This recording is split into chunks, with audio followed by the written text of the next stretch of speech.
Strasbourg.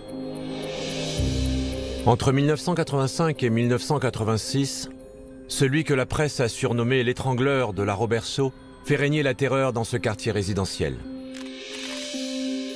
Il s'introduit la nuit dans des appartements au rez-de-chaussée où il étrangle des jeunes filles dans leur sommeil et leur inflige des sévices sexuels. La plus jeune de ses victimes, Marion Villain, a 11 ans. Quelques jours après son viol, le père de l'enfant reçoit un appel anonyme, enregistré par la police. Allô? Est-ce que votre fille va bien, celle que j'ai violée la dernière fois? Comment? Elle va bien, c'est bien remis? Qui est à l'appareil? Bah, devinez, c'est moi qui suis passé la dernière fois. Fin 1986, les crimes du violeur en série s'arrêtent sans aucune explication. Mais il reste introuvable. Des générations de policiers strasbourgeois poursuivent la moindre piste, auditionnant des centaines de témoins et de suspects, en France et à l'étranger, en vain. Le dossier de l'étrangleur de la Roberceau devient le plus vieux cold case de France. 27 ans plus tard, coup de théâtre au service des empreintes de Strasbourg. La seule preuve technique exploitable de tout le dossier était une empreinte palmaire, retrouvée chez une des victimes, Martine Riss, 17 ans, assassinée. Et cette empreinte palmaire a enfin trouvé une correspondance. Celle de Nicolas Charbonnier, 52 ans, vivant près de Bordeaux. Il a seulement été appréhendé en 2011 pour un vol de porte-monnaie dans le casier d'une piscine. Et c'est pour ce petit délit que ses empreintes ont été rentrées dans le fichier national. Père d'une petite fille de 8 ans, divorcé depuis peu, Nicolas Charbonnier ne colle pas au profil du tueur. Sauf qu'il vivait à Strasbourg au moment des faits. Alors, pendant plus de 4 mois, les enquêteurs vont décortiquer la vie de cet ancien militaire, le mettre sur écoute, lui et toute sa famille, et se replonger dans les milliers de pages du dossier de l'étrangleur de la Roberceau. Le 21 janvier 2013, 27 ans après le premier crime, l'équipe du capitaine Ittinger arrive de Strasbourg pour interpeller Nicolas Charbonnier à son domicile, dans la région bordelaise. Pour optimiser le temps de la garde à vue, les policiers de Strasbourg ont délocalisé les auditions au commissariat de Bordeaux. Il est 14h10, la garde à vue de Nicolas Charbonnier commence.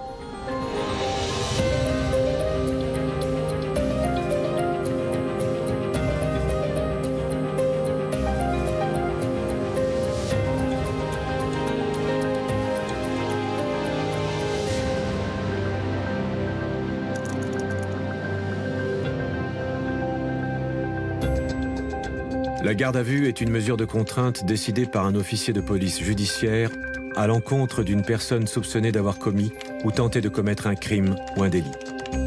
Sa durée est de 48 heures maximum. Cette garde à vue a été reconstituée avec des comédiens d'après les procès-verbaux des auditions.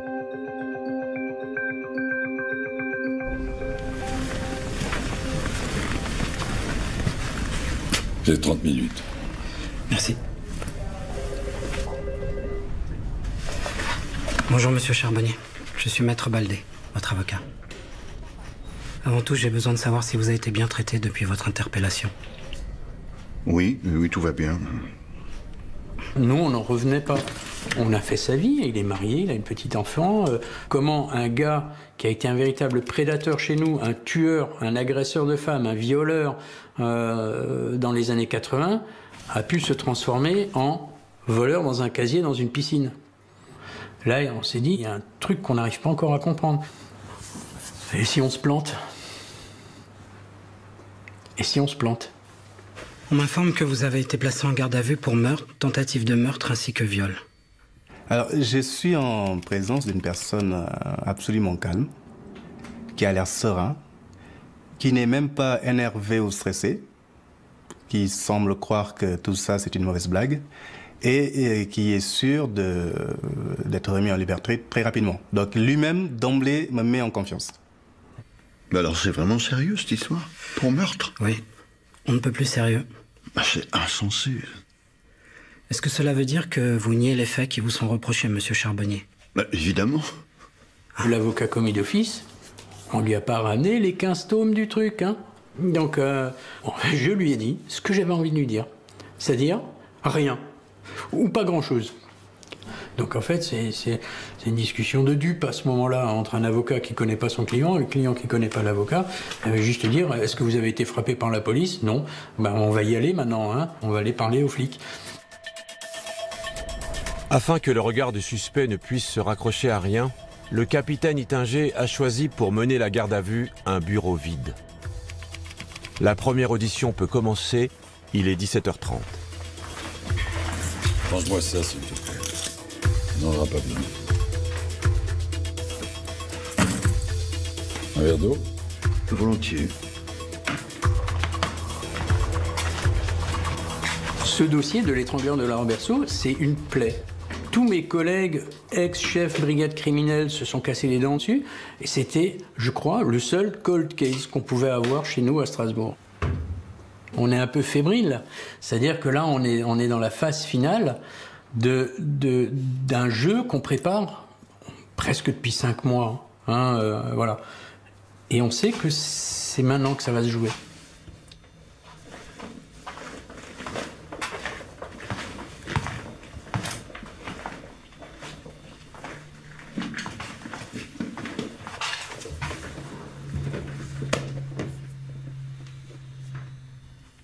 Qu'est-ce que vous attendez de moi, au juste? Eh ben, on va te poser quelques questions. Rien de trop compliqué. J'ai pas l'habitude, c'est la première fois que je suis interrogé par les services de la police. Ça fait combien de temps que tu vis à Saint-Jean-d'Illac? Ça fait plusieurs années maintenant, oui. Et avant ça? Pendant 4 ans, j'ai habité Pessac. Bordeaux, avant ça, environ 10 ans. J'ai presque passé toute ma vie dans la région. Ah, t'es né dans le coin, alors? Non. Ma famille a pas mal bougé quand j'étais enfant. Père militaire, donc vous comprenez. C'est-à-dire? Mon père, il est colonel. Il a fait des missions à l'étranger. Il était très, très diplômé. Mon père aussi était officier supérieur. À l'impression, je sais ce que c'est. Ah non, non, mon père, il aimait aider les autres. Il a été visiteur de prison, écrivain public. Maintenant, il est sur un site pour aider les gens à faire leurs problèmes de maths. Vous voyez les gens. Vous étiez combien à la maison? On était 9 enfants. Ah oui, quand même. Ça devait filer droit. Chez nous, c'était un peu moins rock'n'roll, on était que 7. Nicolas Charbonnier et moi, en fait, on a exactement le même profil. Il a exactement le même âge que moi. Mon père est colonel. Je suis issu d'une famille très nombreuse, catholique, pratiquante. Et on est rentré à l'armée en même temps. Et donc, il y avait peut-être cette forme de respect de l'un envers l'autre. Je dis bien peut-être, hein, parce que peut-être aussi qu'il m'a pris pour un gros con, j'en sais rien. Mais il y avait quand même cette espèce de respect et peut-être de méfiance. Et puis ensuite, moi, je suis parti faire mon service à Ilkirch en octobre 80. Quel jour? Pardon? Moi aussi, je vivais dans le coin. Je suis rentré à l'armée en octobre 80. C'est le 12 octobre. Ben ça alors. Même jour que moi. C'est donc de Strasbourg dont vous voulez me parler? Nicolas Charbonnier comprend que le capitaine Ittinger a fréquenté le même Strasbourg que lui dans les années 80 en tant que soldat du rang. Mais il ignore que les enquêteurs s'intéressent de près à son dossier militaire. Il n'est resté que 5 ans à l'armée et n'a obtenu que le grade de sergent, bien loin de la prestigieuse carrière de son père. Année après année, les notes et les appréciations sont sans appel. Donc le fait que Nicolas fasse soldat du rang, qui monte jusqu'à sergent, mais qu'il soit médiocre et qu'au bout de 5 ans il se fasse lourder, je pense qu'en revenant chez lui, il n'a pas dû revenir triomphant, quoi, hein. Donc je pense qu'il devait être assez mal vis-à-vis de son père, quoi, hein. Il est certain que la figure du père était peut-être trop idéalisée pour lui, était trop exemplaire, et que cela a amplifié son sentiment d'échec quand lui-même a voulu faire une carrière militaire. Il est renvoyé de l'armée le 30 septembre 1985. À 23 ans, il retourne vivre chez ses parents à Schiltigheim, près de la Robertsau. À quelques rues de là, une semaine plus tard, une jeune femme est violée dans son appartement en rez-de-chaussée. L'agresseur tentera aussi de l'étrangler. Nicolas Charbonnier sort de l'armée le 30 septembre. Elle est agressée le 6 octobre. Elle habite à 400 mètres du domicile de Nicolas Charbonnier. Donc je veux dire, pour moi, c'est évident que c'est la première victime de Nicolas Charbonnier. Elle habite au rez-de-chaussée surélevé. On retrouve une cordelette à côté de son matelas. Des tas de choses qui rappellent les autres dossiers. Entre octobre et mars 86, 6 agressions seront attribuées à l'étrangleur de la Robertsau. À chaque fois, on retrouve le même rituel. Les victimes habitent tout au rez-de-chaussée. Il entre en cassant un carreau avec un caillou, les surprend dans leur sommeil, les étrangle dans leur lit avec une cordelette. Il déplace ensuite les corps inanimés dans l'appartement avant de les agresser sexuellement. Martine Riss, elle, a été emmenée dans la cuisine. L'agresseur a pris son temps, allumé les lumières et s'est acharné sur sa victime. Il a cherché un couteau pour couper les bretelles de son soutien-gorge, lui a ôté son bas de pyjama et arraché une touffe de cheveux.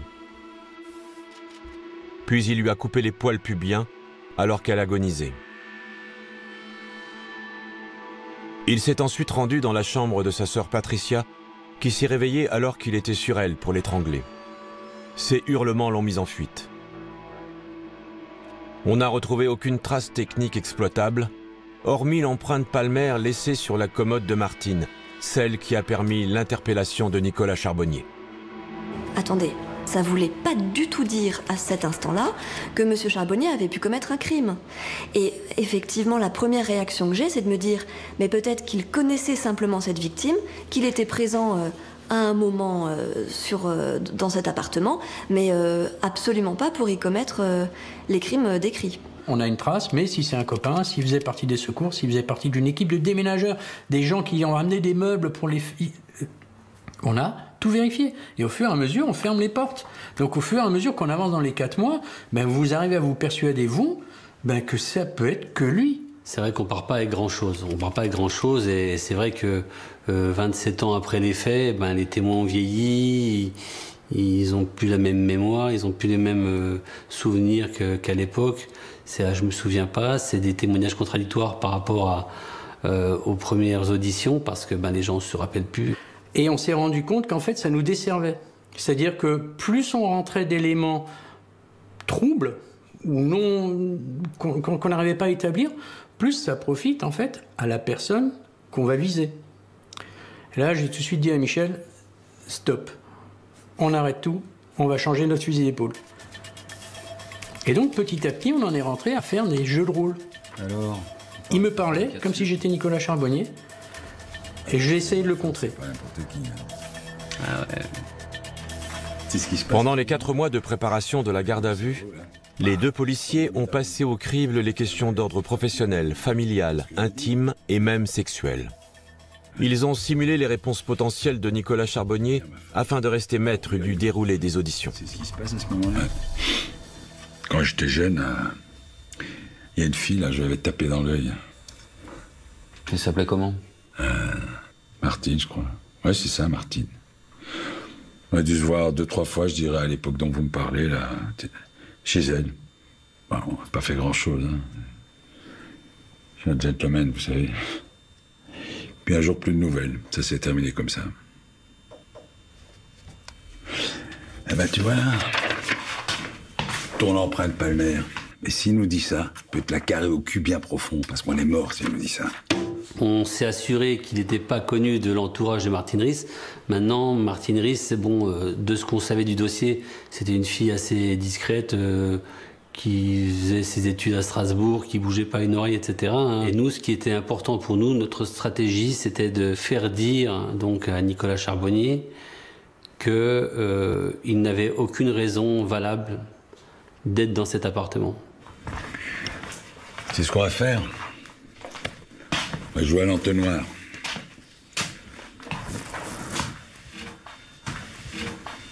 Tu te souviens du chalet? Quoi? Ça, c'est ma première question que je vais poser. Le chalet, c'était une boîte de nuit pour à Strasbourg. Les militaires sortaient. Donc toutes nos auditions sont déjà écrites. Quelles que soient les réponses qu'ils pouvaient nous donner, il fallait qu'on reste sur notre trame à nous, et uniquement notre trame. Parce qu'on savait exactement où on était et où est-ce qu'on voulait arriver. Tu te souviens du chalet? Je me souviens très bien. J'allais le week-end, boire un verre, me détendre. C'était très couru à l'époque. Ouais, tu parles. Un vrai piège à gonzesse. Ouais, moi, j'y allais surtout pour l'ambiance. Tu sais, on sous-estime toujours le prestige de l'uniforme. Ah, avait de quoi faire. Pas vrai? Ouais, c'est sûr. Je pense à un truc. Si ça se trouve, elle a peut-être connu la même fille. Je ne crois pas, non. Et les filles que tu rencontrais à l'époque, tu finissais la soirée chez elles en général? Ça pouvait m'arriver des fois. En fait, avant mes 17 ans, j'ai pas couché avec beaucoup de... En fait, avant mon ex-femme, on peut dire que j'ai rien eu de sérieux, quoi. J'étais pas non plus un grand séducteur. D'accord.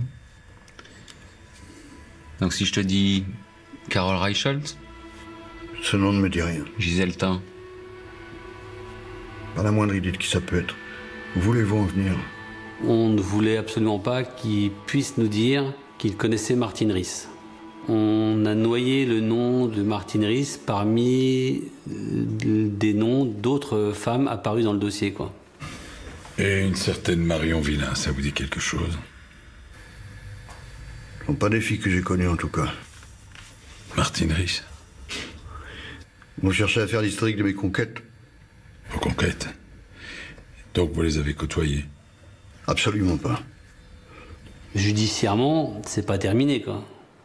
Hein, on peut pas emmener un mec aux assises juste parce qu'il dit je connais pas Martine Riss, quoi. Donc, mais pour moi, mon opinion elle est faite, quoi. Voilà. Le fait qu'il ne connaisse pas Martine Riss et qu'il n'ait eu aucune raison valable d'entrer dans cet appartement, voilà, c'est fini, quoi. Tu nous as toujours pas dit quel était ton genre? Parce que j'ai pas de genre particulier. Je voyais des filles de mon âge, comme tout le monde. Parfois un petit peu plus jeunes. 20, 21 ans, 22. Mais jamais des mineurs. Et des filles mineures au chalet, il y en avait aussi. Je le sais, puisque j'y étais. Hein, donc ça faisait partie vraiment des premiers points de passage importants qu'il fallait que l'on marque sur le papier. C'est qu'il n'est pas sorti avec une fille mineure. Martine et Marion sont mineurs, les modes opératoires sont identiques. Dès 1986, les enquêteurs relient les deux affaires et font appel à un psychiatre pour les aider à établir un premier profil de l'étrangleur de la Roberceau. Les éléments dont j'avais disposé ne permettaient pas de dresser un véritable portrait robot, sinon de définir la démarche sadique et cette logique, on peut dire, ce fonctionnement. Alors, l'histoire, pourquoi raser les poils pubiens? Peut-être que c'est un trait aussi qui rejoint la question de la pédophilie, à savoir d'effacer chez cette femme les caractères sexuels secondaires et d'en faire en quelque sorte une créature juvénile. Des traces de bave, de transpiration et de sperme ont été retrouvées sur les lieux des crimes, mais à l'époque, aucune analyse ADN n'a été faite car la technologie génétique était encore balbutiante. Et quand le fichage ADN a été généralisé, la mauvaise conservation des scellés a alors rendu impossible toute analyse. Nicolas Charbonnier sait qu'il a pu laisser des traces derrière lui, mais il ignore qu'elles ne sont pas exploitables. Tu sais ce que c'est l'ADN? Évidemment. Ce sont des cellules qui sont différentes pour chaque individu. Personne n'a les mêmes. Donc j'imagine que vous savez aussi ce que sont les empreintes digitales. J'ai lu des choses sur le sujet, oui. Si on vous disait qu'on a retrouvé un élément de ce type attestant de votre présence sur le lieu d'un crime. Mais il faudrait m'en dire plus, comment voulez-vous que je me défende? Je pourrais avoir posé ma main sur le verre. Quelqu'un y trouvera mon empreinte. Et si vous vous faites tuer dans les 15 jours, est-ce que ça veut dire que je suis le coupable? On l'a retrouvé sur une coiffeuse, sur le bord. Comme si quelqu'un s'était appuyé dessus à tâtons, dans l'obscurité, la nuit. Tu vois, comme ça. Je comprends pas bien ce que vous me racontez. Je peux l'avoir posé à des tas d'endroits dans ma vie, ça prouve rien. On l'a retrouvé dans une résidence privée. Un endroit où vous n'aviez aucun moyen d'entrer. Attendez. J'ai eu un boulot à la sortie de l'armée, ça m'avait marqué. C'était pour la société OBO. Je voulais installer des bureaux chez les gens. C'est un travail ennuyeux, là, extrêmement ennuyeux. Alors peut-être ai-je livré un bureau chez la personne dont vous parlez? Certainement comme ça que vous avez mon empreinte. Lors de cette première audition, le fait que les officiers des polices judiciaires parlent d'ADN et d'empreintes nous font croire tout de suite à mon client et moi qu'il y a effectivement de l'ADN retrouvé et de l'empreinte digitale retrouvée dans le dossier. Parce que c'est une enquête qui dure depuis 30 ans et nous nous disons tout de suite que les officiers des polices ne sont pas venus les mains vides à Bordeaux pour l'interpeller.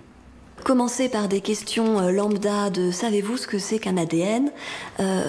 on sait ce que ça va provoquer, en tout cas chez la personne qui est en garde à vue, qui va commencer à paniquer. Et bien sûr, côté avocat, on le lit souvent, on constate que c'est une vraie technique d'enquête. On n'a qu'un seul truc, on n'a que notre trace. Mais lui, il ne sait pas ce qu'on a. On en a 1, 2, 3, 4, 5, des nouveaux éléments, il ne sait pas. C'est le coup de poker. Qu'est-ce que ça a à voir avec moi? T'as besoin qu'on te fasse un dessin? Cette empreinte, on l'a retrouvée chez une fille. Une mineure. Tuée. Oh mon Dieu. Il y a vraiment des gens qui sont capables du pire dans ce monde. Ouais, et le coupable n'a jamais été arrêté. Même si mon empreinte était vraiment chez elle, je vois pas ce que ça a à voir. Je vois pas ce que ça veut dire. J'ai jamais attaqué personne. Je me suis jamais battu, moi, même à l'armée. Non, attaquer une petite fille, non. Non, ce coupable que vous cherchez, vraisemblablement, ça peut pas être moi. Pour moi, ma fille, c'est une princesse. C'est bon. Maître, on arrête l'audition. Pourquoi? Qu'est-ce qui se passe? Il se passe que tu nous prends pour des abrutis, en fait. Ben, il mélange tout. En fait, il essaie de nous apitoyer. Il essaie de nous dire, regardez, la preuve que j'ai rien fait, c'est que j'ai une fille et que je l'adore, quoi. Mais je veux dire, oui. Et alors? Et alors? Si c'était aussi simple, effectivement, on lui dirait, ah, excusez-nous, on savait pas que vous aviez une fille, bonne journée, au revoir, quoi. Mais non, c'est pas aussi simple que ça. À la fin de chaque audition, la loi oblige les policiers à faire signer au prévenu les retranscriptions sur lesquelles apparaissent l'intégralité des faits qui lui sont reprochés, ainsi que le nom des victimes.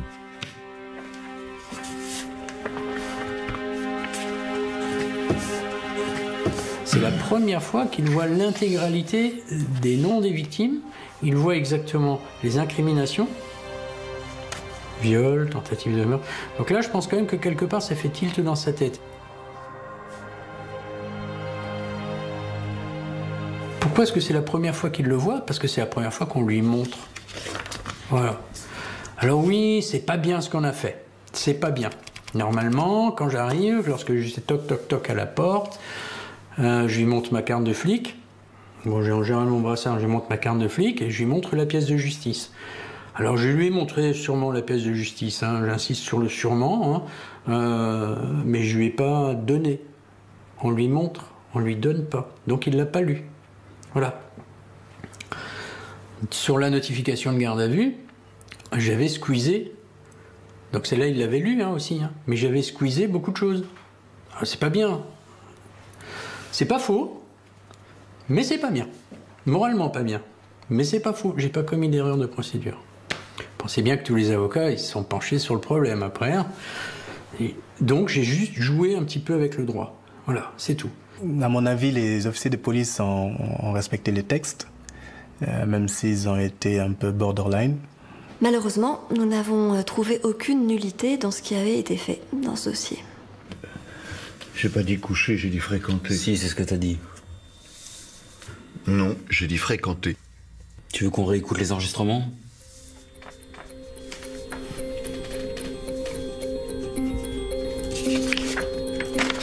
Nicolas Charbonnier ignore que depuis quelques heures, son ex-femme, avec qui il a vécu presque 20 ans, est auditionnée par un autre policier. Elle sait rien. Elle ne sait absolument rien. Et c'est quand même époustouflant. Et elle le reconnaît. Ils n'ont jamais parlé ensemble de leur passé respectif. Quand je demande à Karine Charbonnier de savoir si son ex-mari, qui plus est le père de sa fille, peut être l'auteur de ces faits, elle n'est plus à ce moment-là dans l'incompréhension. Elle est dans le déni. Le père de sa fille ne peut pas avoir commis ces faits. Il est parfait. C'est le papa idéal. Ça peut pas, ça ne correspond pas. J'aimerais seulement savoir où est ma fille. C'est bon pour ta fille, tes beaux-parents s'en occupent. Par contre, ta femme... Mais vous êtes en train de briser ma famille. Nicolas. On sera encore là demain, si tu changes d'avis.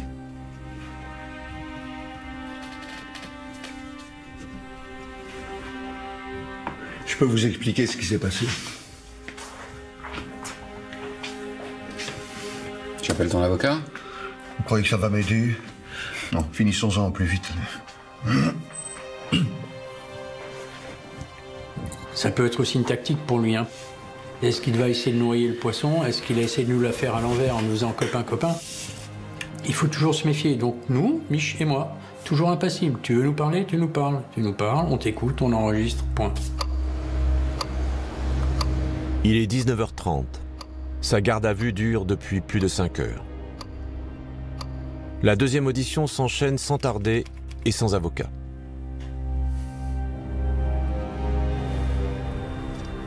Oh bah allez-y, on vous écoute. Je suis pas fier.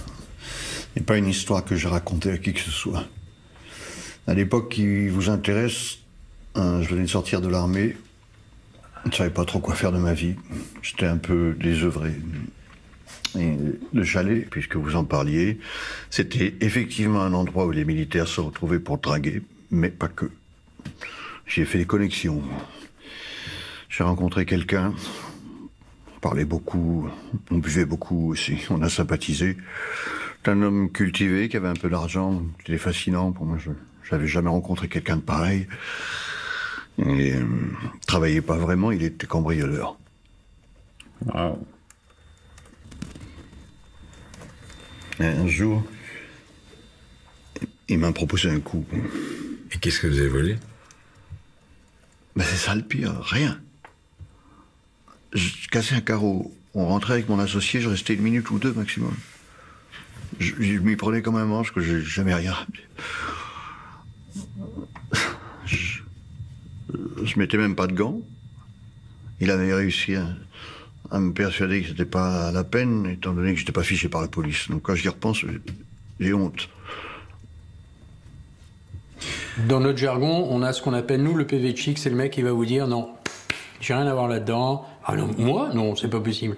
Ça, c'est le premier, c'est le PV chic. Le deuxième, c'est vous avez pas tort, mais c'est pas moi, c'est mon pote. Donc le mentor, hein. C'est lui. Et c'est lui qui m'a tout fait faire. Hein. J'ai pas voulu le faire, mais c'est à cause de lui que je l'ai fait. Et ça, c'est vraiment un schéma classique. Donc ce gars, il faut le laisser parler. Parce que tout ce qu'il va vous raconter, c'est en fait sa vie qu'il fait endosser à quelqu'un d'autre. Et donc c'est vous qui cassiez les carreaux? Bah, des fois oui, des fois non. On prenait une pierre qu'on trouvait par terre, et puis on visait une fenêtre au rez-de-chaussée. Il disait que c'était plus facile que la porte.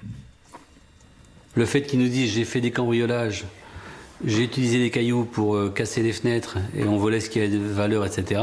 Je veux dire, c'est le mode opératoire très précis de cette affaire, quoi. Lors de cette deuxième audition, les policiers ne laissent pas le temps à Nicolas Charbonnier de dérouler sa stratégie. Ils interrompent l'audition au bout d'une demi-heure et le ramènent en cellule. La journée est loin d'être finie pour les policiers. Ils informent la juge et les enquêteurs restés à Strasbourg de l'avancée des auditions. D'abord, on a tout repris à zéro, de nouveau, avec Michel. On a refait le point avec la juge, à dire voilà, on l'a déjà positionné, il est là, il a volé, il l'a pas lu. C'est pour lui, c'est sur une scène de crime, et il reconnaît avoir commis des vols. Je te laisse. À demain. Elle est déjà très satisfaite, parce que personne, jusqu'à présent, n'avait réussi à aller aussi loin. Aucun. C'est inespéré ce qu'on était en train de réaliser.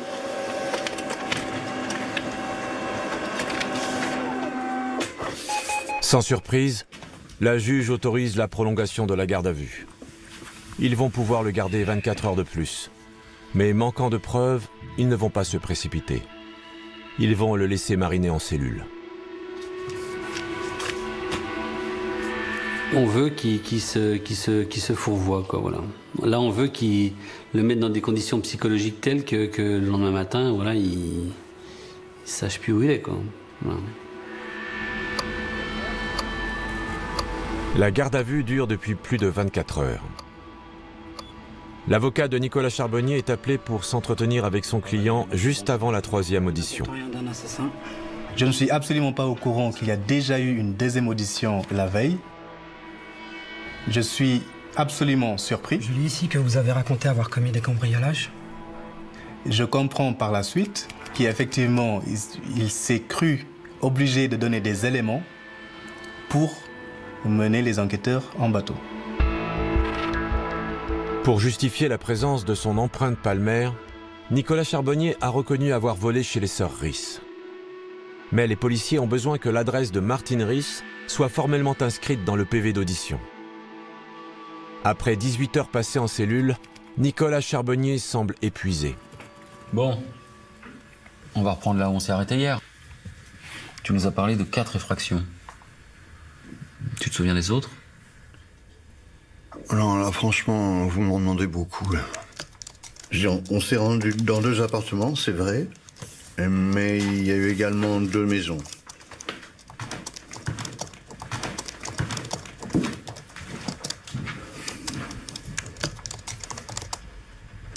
Quand j'ai quelque chose à lui dire ou quand j'ai un point particulier, je lui envoie un SMS, il le lit discrètement. Il ne faut pas couper le fil entre le mis en cause et l'interlocuteur. Jamais.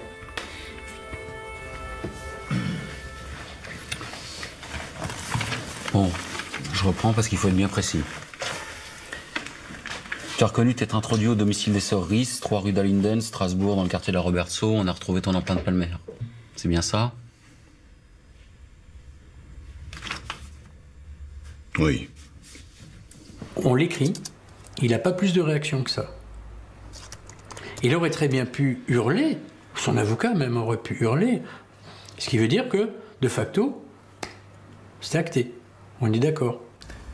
Il ne dément pas, parce que ça ne fait pas de lui un violeur, et surtout, il veut expliquer comment son empreinte ou éventuellement son ADN, parce qu'il pense toujours que son ADN a été retrouvé. Donc comment ces éléments se retrouvent chez les victimes. Nicolas Charbonnier a admis avoir cassé le carreau pour s'introduire chez les sœurs Ries pour cambrioler. Or, le carreau a été cassé 3 jours avant le crime. Rien n'a été volé. Les sœurs Ries remarquent cependant qu'il manque un trousseau de clés, mais elles croient que leurs parents les ont récupérées. Michel Thomas en déduit que cela s'est passé en 2 temps et qu'il y a donc eu préméditation.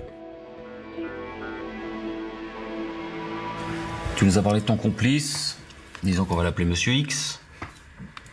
Comment est-ce que vous procédiez? J'ai trouvé un double des clés accroché à un clou. J'ai ouvert la porte pour qu'il entre. Et tu sais ce qu'elles ont fait, les sœurs Ries, quand elles ont vu que leur carreau avait été cassé? Elles ont cru un cambriolage? Non, pas du tout. Rien n'avait été déplacé chez elles. C'est bizarre pour un cambriolage, tu trouves pas? C'est vous les experts.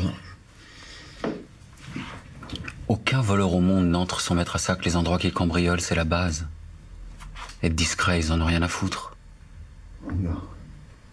Hein? Mais là, on a quelqu'un qui s'est introduit chez les sœurs Riss, a pris un double des clés, pour revenir plus tard. Pour moi, c'est déterminant, quoi. Voilà. Pour moi, c'est déterminant. C'est la preuve que le mec qui est rentré dans l'appartement cassant une fenêtre avec un caillou, c'était pas un cambrioleur.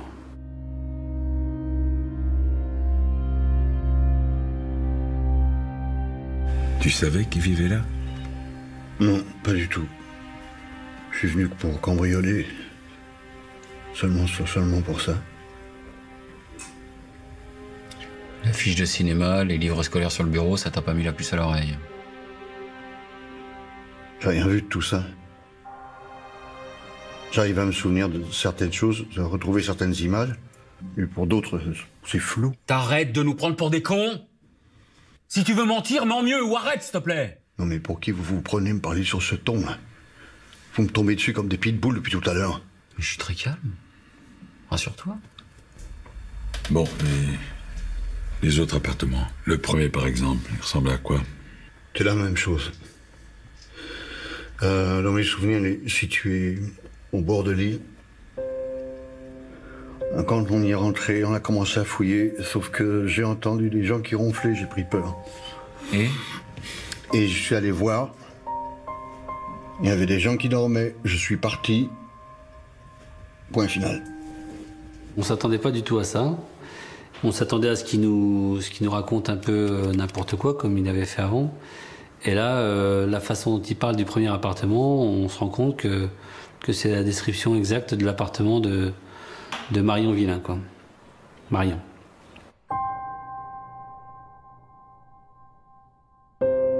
Marion est la plus jeune des victimes de l'étrangleur de la Roberceau. Toute sa famille dormait quand il est entré dans la maison et l'a étranglée dans son lit. Il a pris son temps, allumé la lumière, déplacé son corps dans le couloir, et c'est là qu'il l'a violée. Puis, la laissant pour morte, il a quitté les lieux par la porte. C'est un prédateur, hein. Il y a une certaine forme d'excitation. Il se prend quelque part pour un surhomme, que rien ne pouvait l'arrêter, qu'il en avait déjà fait, il en fera d'autres. C'est pas parce que quelqu'un dort à côté que... Et quelque part, ça devait même lui procurer du plaisir. Une des victimes avait 10 ans. Cela ajoute à son plaisir de s'attaquer à quelqu'un qui est l'incarnation d'une certaine innocence, d'une certaine vulnérabilité. Le plaisir du pédophile est là, c'est de s'en prendre à des êtres qui ne savent même pas ce que c'est que la sexualité, ou du moins qui n'ont qu'une expérience, qui ne peuvent, je dirais, sont totalement sans défense par rapport à une agression de type sexuel. La petite dont vous parlez, elle a eu des séquelles? Mis à part sa vie foutue en l'air? Je crois pas, non. Je parle de séquelles physiques. Eh ben, il lui est arrivé ce qui est arrivé à Martine Riss. Marion a été retrouvée dans le couloir, allongée. Il y avait du sang entre ses jambes. Cette ordure revenait après nos effractions pour faire ses horreurs. C'est vraiment Kaiser Soze, le type, hein. Il t'entraîne dans ses coups, seulement parce qu'il a décidé de violer et d'assassiner de jeunes filles. Bon, vous pouvez vous arrêter une seconde? Vous êtes exaspérant à la fin. Mais c'est ce que je vous expliquais à l'instant. Ouais, oui. Tout le monde dormait quand je suis parti. J'ai touché à aucun enfant. Oui, c'est pas très déontologique, mais voilà, c'est... On se fout un peu de sa gueule, quoi, parce que bon, voilà, à un moment donné, c'est bon, quoi. C'est pour ça que quand je lui parle de Kaiser Soze, c'est abracadabrantesque son histoire, à un moment donné. Hein. Voilà. Monsieur Charbonnier. Au revoir. Messieurs. J'ai compris que ce que m'avait dit mon client lors de l'entretien n'était pas absolument la vérité. À ce moment-là, si j'avais pu m'entretenir une seconde fois avec lui, je pense que notre entretien n'aurait pas du tout été le même. Il se trouve que la loi interdit à l'avocat d'avoir 2 entretiens dans les 24 heures. le peu d'accès au dossier, c'est un vrai problème de droit de la défense. Voilà, on a une inégalité des armes qui pose évidemment problème à tous les avocats qui font un peu de la défense pénale. Voilà, moi j'ai un avis assez tranché sur la présence des avocats en garde à vue. Hein. C'est pour pas qu'ils crèvent de faim, quoi, tous. Voilà, mais ils ne servent à rien. En garde à vue, ils ne servent à rien. La troisième audition vient de se terminer. Il est 17h15. La garde à vue de Nicolas Charbonnier dure depuis 27 heures. Le capitaine Ittinger lui a permis de voir son ex-femme pendant quelques minutes pour qu'elle lui porte des vêtements propres. Alors qu'il s'apprête à le descendre en cellule, Nicolas Charbonnier lui fait une confession inattendue. Vous devez me prendre pour un monstre après ce que j'ai fait.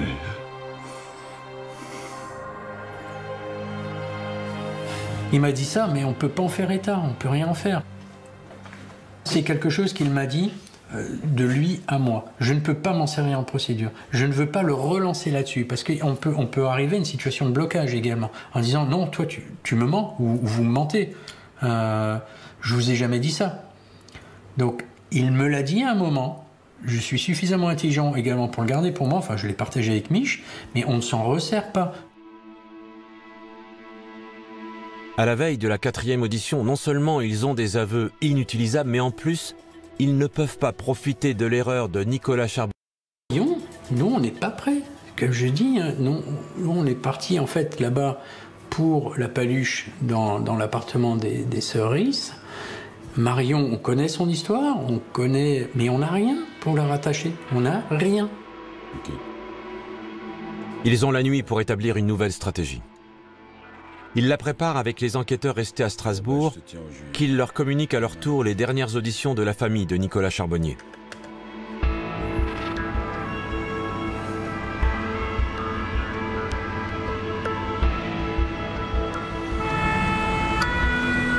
Le lendemain matin, Nicolas Charbonnier est sorti de sa cellule. Il est 9h15. La garde à vue est commencée depuis 43 heures. Il ignore que toute sa famille est auditionnée au DCPJ de Strasbourg depuis 2 jours et surtout qu'elle est sur écoute depuis 4 mois. Dans cette quatrième et dernière audition, Philippe Ittinger va chercher à le déstabiliser en abattant ses dernières cartes. En s'appuyant sur son point faible, sa famille. C'était l'époque où il traînait avec son pistolet d'alarme, ses couteaux. L'époque où il faisait ses conneries. C'est ce que c'est, ça? C'est l'enregistrement d'une conversation téléphonique entre vos frères Thomas et Jérôme, il y a 2 jours, à 16h.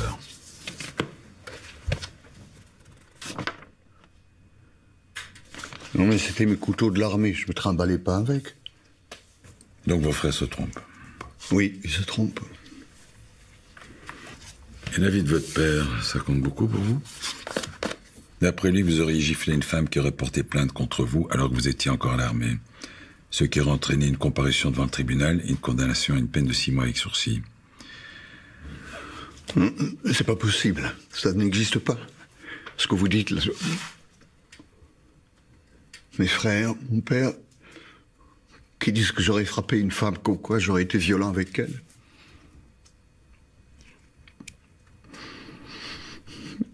Je m'en souviens pas. Je ne me souviens pas. Jamais fait de mal à personne.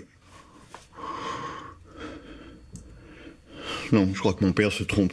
Je vais devoir lui en parler. Moi, je crois que vous mentez, monsieur Charbonnier. Je n'ai rien à vous répondre. Maître. Monsieur Charbonnier.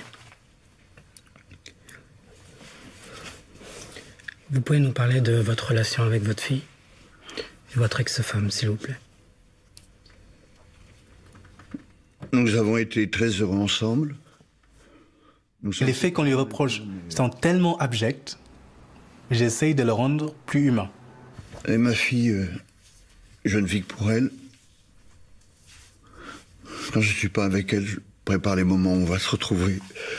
Ma fille, c'est certainement ce que j'ai de plus précieux au monde. C'est mon trésor. Ma fille, c'est ce que j'ai de plus précieux au monde. Ma fille, c'est mon trésor.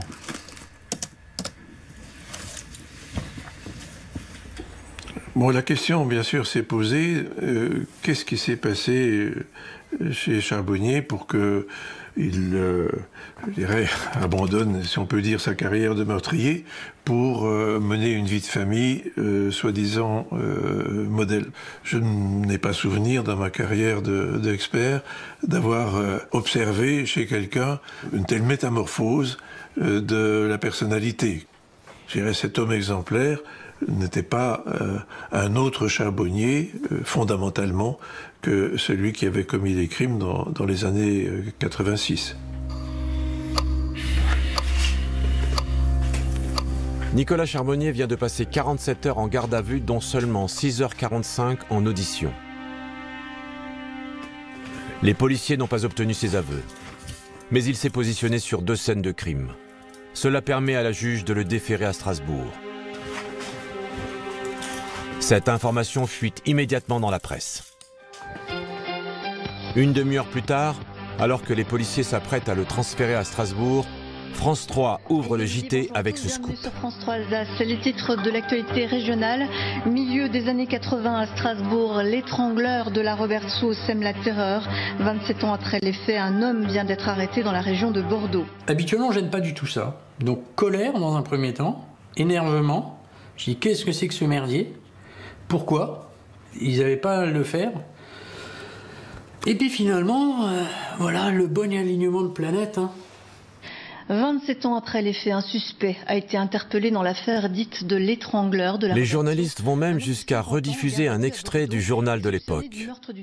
On pouvait y entendre la conversation téléphonique de l'étrangleur de la Robertsau avec le père de la petite Marion. Allô? Allô? Est-ce que votre fille va bien, celle que j'ai violée la dernière fois? Effectivement, j'ai reconnu la voix de Monsieur Charbonnier, oui. Elle va bien, c'est bien remis? Qui est à l'appareil? Bah devinez, c'est moi qui suis passé la dernière fois. Quel jour? Dans la nuit. Quel jour c'était? Oh, je me rappelle peu. Ça glace le sang un peu. C'est effrayant. C'est pervers. Comment vous appelez-vous? Ah, Zoro. Vous habitez à Strasbourg? Pardon? Vous habitez Strasbourg? Ah, vous êtes de la police? Allez, salut.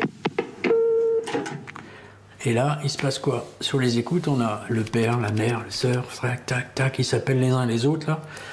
T'as entendu? Oui. Ben, c'est la voix de Nicolas. Tout le monde, sa mère, ses frères, ses sœurs, enfin, tout s'était catastrophé, quoi. Détruit, mais tous l'ont reconnu. Donc, du coup, ça nous a économisé une expertise, quoi. L'instruction se poursuivra à Strasbourg pendant 3 ans. La juge obtiendra les aveux de Nicolas Charbonnier après lui avoir lu les réactions de sa famille qui ont reconnu sa voix sur l'appel anonyme. En plus du meurtre de Martine et du viol de Marion, il avouera 2 autres viols qui, eux, seront prescrits. Plusieurs des victimes seront présentes le jour du procès, dont Marion Villain, qui a maintenant 40 ans.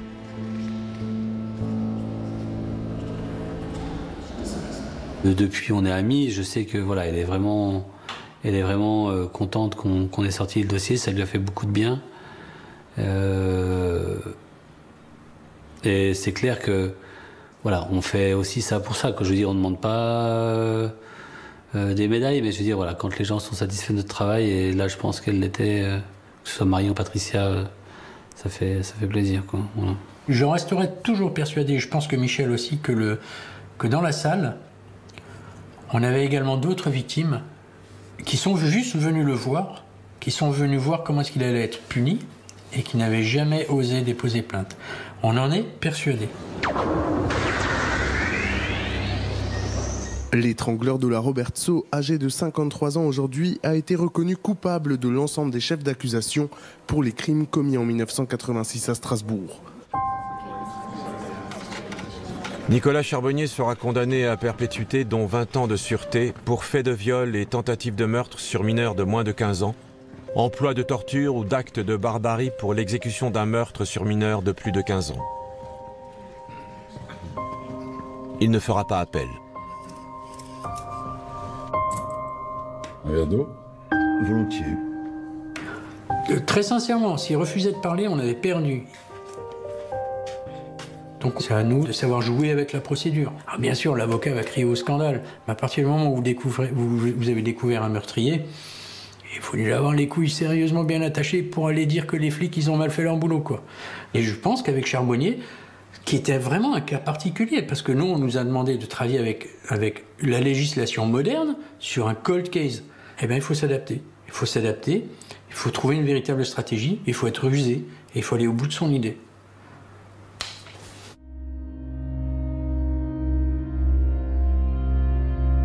Pour les policiers, il reste cependant une question majeure. Pourquoi aucun crime portant la signature de Nicolas Charbonnier n'a été signalé depuis 1986, ni en France, ni à l'étranger?